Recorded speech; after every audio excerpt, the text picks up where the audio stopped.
Ganda nga naman sir. Nakita ko rin kayo sa personal. Ang pangalan sir? Dani. Dani. Ilang taong gulang na po? 58. Saan po kayo galing? Australia. Australia. Siyate ka ata kasi matagal ako nakaupo, masakit dito sa pit ko. Pinakatumbong ko. Tapos ito, hindi ko maintindihan. Gano'n. Tapos, nagkaroon ako ng sciatica naman dito. Na-frozen naman ako ngayon. Ang sakit dito. Laig mo. Hindi sa may laig, sa likod. Kailangan niya.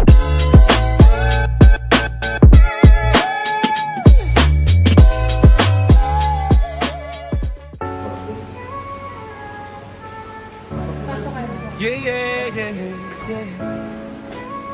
Malamig. Wah. Yeah. Gandang umaga sa'yo sir. Ganda nga naman sir. Nakita ko rin kayo sa personal. Ang pangalan sir? Dani. Dani. Ilang taong gulang na po? 58. Saan po kayo galing? Australia. Australia. Wow. Australia. Yeah. Europe. Austria. Paano ka? Anong masakit sa'yo sir? Sciatica ata kasi matagal ako nakaupo, masakit dito sa pit ko. Pinakatumbong ko.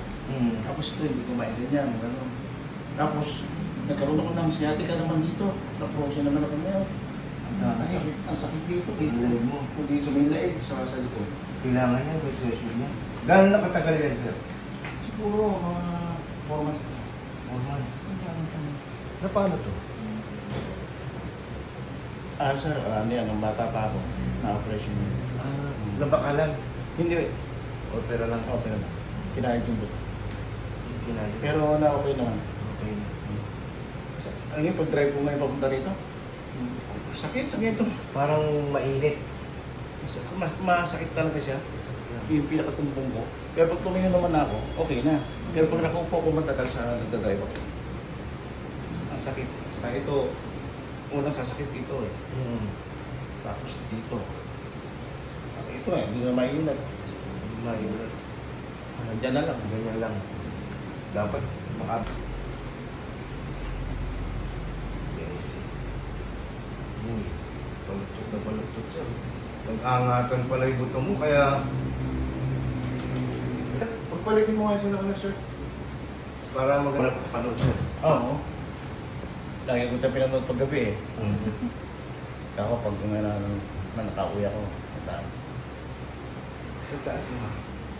Ganyan lang. Ganyan lang. Frozen na. Parang may masakit dito. Hindi mo mailagay sa likod. Ganyan lang. Kabila. Okay naman yan. Okay naman.